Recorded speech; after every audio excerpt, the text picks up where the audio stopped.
Friends, welcome to quick and easy. Friends, જુઓ મસ્ત મજાનો સાંભાર છે કે નહીં, અને એ પણ ફક્ત 10 જ મિનિટમાં બની ગયો છે. તો ફ્રેન્ડ્સ, અને એની સાથે એકદમ પોચી મારી રીતે બનતી હું તમને આજે ઇડલી બતાવવાની છું, અને મસ્ત મજાની કોપરાની ચટણી, અને એ પણ સૂકા કોપરામાંથી. આપણી પાસે નાળિયેર ન હોય તો આપણે શું કરીએ, તો આ આખી રેસીપી તમે ચોક્કસથી જોજો. અને સાંભારનું તો પ્રીમિક્સ છે, તમે એકવાર બનાવો 4-5 મહિના વાપરો. તો એના માટે મારે 200 ગ્રામ મેં તુવેરની દાળ લીધી છે, કોરી. તમારે કોરી દાળ લેવાની, પેલી તેલવાળી હોય તો ધોઈને સૂકવીને લેવાની. એમાં 1 ટેબલ સ્પૂન જેટલી ચણાની દાળ છે. એ બંને તમારે પહેલાં કોરું 5 થી 7 મિનિટ એકદમ સ્લો ગેસ ઉપર શેકી લેવાનું છે. એ શેકાઈ જાય એટલે ગેસની ફ્લેમ એકદમ સ્લો રાખવાની, અને પછી તમારે એને કાઢી લેવાનું છે. એને સાઈડ ઉપર કાઢી અને પછી હવે એ જ પેણિયામાં તમારે 1 ટેબલ સ્પૂન અડદની દાળ છે, એને પહેલાં તમારે 2 મિનિટ કોરી શેકી લેવાની. પછી એમાં આપણે બીજા બધા મસાલા નાખીશું. તો 5-6 તમારે લવિંગ નાખવાના છે, 8 થી 10 કાળા મરી નાખવાના છે, 1 ટેબલ સ્પૂન જેટલા આખા ધાણા લીલા જે હોય ને એ, 1 ટેબલ સ્પૂન જેટલું જીરું ઉમેરવાનું છે, 1 નાની ચમચી મેથીના દાણા ઉમેરવાના છે. એ બધું તમારે ફરી 2 મિનિટ શેકી લેવાનું, અને પછી એને આપણે દાળવાળા મિક્સરમાં ભેગું કરી દેવાનું. હવે એને બરાબર મિક્સ કરી અને થોડુંક ઠંડુ પડે ને એટલે તમારે એને મિક્સરમાં ગ્રાઇન્ડ કરી લેવાનું. ફ્રેન્ડ્સ, આ સાંભાર એટલો સરસ બનશે ને કે તમે કહી જ ના શકો કે દાળ બાફ્યા વગર મેં બનાવ્યો છે.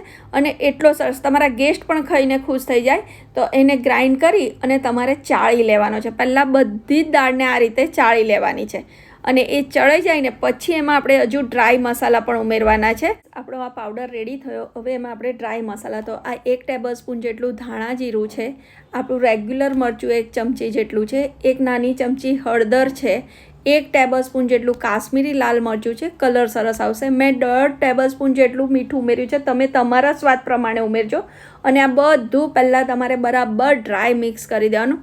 મીઠું મેં જ્યારે આપણે પાણી ઉમેરીએ ને એ રીતે વધારે છે. હવે એક પેનમાં તમારે 1.5 ટેબલ સ્પૂન જેટલું તેલ ઉમેરી અને પહેલાં આપણે વઘાર કરવાના છે. તો એના માટે તેલ ગરમ થાય એટલે રાઈ, થોડી હિંગ અને મેથી દાણા એ નાખી અને પછી એમાં આપણે લીલા મરચાં નાખવાના છે, અને લીમડો મીઠો 10 થી 15 પાન જેટલો, મેં 2 લીલા મરચાં લીધા હતા, 10 થી 15 પાન લીમડો લેવાનો. અને એ બધું બંને બરાબર સાંતળવાનું, એટલે એમાંથી મોઇશ્ચર જતું રહીને એકદમ ખરખરા થઈ જશે, એટલે કે ડ્રાય થઈ જશે. એની સાથે લીલા ધાણા પણ. આ સાંભારમાં તમે કશું પણ નહીં નાખો ને તો એટલો સરસ સાંભાર બનશે. બધો જ મસાલો એકદમ સરસ છે. એ થઈ જાય એટલે આપણે આખા લાલ મરચાં, મારી પાસે તો બોરિયા હતા, તમારી પાસે જે હોય એ, છેલ્લે હિંગ ઉમેરી દેવાની. હિંગ થોડી છેલ્લે, એટલે એનો ટેસ્ટ સરસ આવે, નહીં તો બળી જાય. હવે જે આપણે પેલું દાળવાળું મિક્સર હતું ને એ તમારે અંદર એડ કરી અને બધું જ બરાબર હલાવી લેવાનું. ફ્રેન્ડ્સ, એકદમ પરફેક્ટ સાંભાર રેડી થઈ જશે. આપણે એમાંથી સાંભાર પણ હું તમને બનાવીને બતાવીશ. તો ફ્રેન્ડ્સ, આ ટ્રીક ચોક્કસથી ટ્રાય કરજો. હવે આ સાંભારમાં ઘણા લોકો આંબલી નાખે છે, પણ મેં એટલે નથી નાખી કે જ્યારે તમે સાંભાર બનાવો ને ત્યારે 1 ચમચી આંબલીનો પલ્પ નાખવાનો. આમ નાખશો ને તો કોઈ વાર મોઇશ્ચર રહી જાય તો તમારો સાંભાર પાવડર બગડી જાય પ્રીમિક્સ. એટલે હવે 1 ચમચી તેલ ઉમેરી, અને આજે તો મારી પાસે બધા વેજીટેબલ્સ છે એટલે હું આ વેજીટેબલ્સવાળો બનાવું છું. તમારે કશું જ નહીં કરવાનું, પાણીમાં ઓગાળી અને ઉકળતા પાણીમાં ઉમેરીને તમારો સાંભાર બની જશે. આજે હું ઓથેન્ટિક સાંભાર બનાવું છું, એટલે આ સબ્જી જેટલું થોડુંક મીઠું ઉમેર્યું, બીજું કોઈ વઘાર નહીં, કશું જ નહીં. શાક થોડુંક ચડી જાય ને સોફ્ટ થઈ જાય એટલે આપણે જે પેલું પ્રીમિક્સ રેડી કર્યું છે ને એ 2 ટેબલ સ્પૂન મેં લીધું છે. મારે 2 વ્યક્તિ માટે આ સાંભાર બનાવવાનો છે. બસ હવે એને પહેલાં બરાબર હલાવી લેવાનું. તમે આ રીતે કરશો ને તો અંદર બિલકુલ ગઠ્ઠા નહીં પડે, અને તમે જોજો બહુ હલાયા વગર તમારો સાંભાર એકદમ સરસ રેડી થઈ જશે. પહેલાં થોડું પાણી ઉમેરી બધું મિક્સ કરવાનું, અને પછી બાકીનું પાણી ઉમેરવાનું, અને એક ઉભરો આવે ને પછી તમારે 5 થી 7 મિનિટ એને સીમર થવા દેવાનું, અને તમારો એકદમ સરસ સાંભાર રેડી થઈ જશે.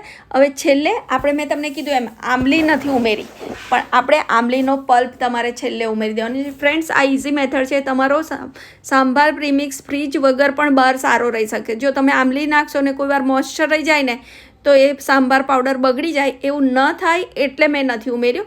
હવે જો આપણે સાંભાર સર્વ કરીએ, તમને જોઈને લાગે કે આ સાંભાર પ્રીમિક્સમાંથી બનાવ્યો છે ફ્રેન્ડ્સ, તો તમે એકવાર ચોક્કસ ટ્રાય કરજો. ફ્રેન્ડ્સ, આપણી ઇડલી પણ જુઓ એકદમ સોફ્ટ અને સરસ થઈ છે.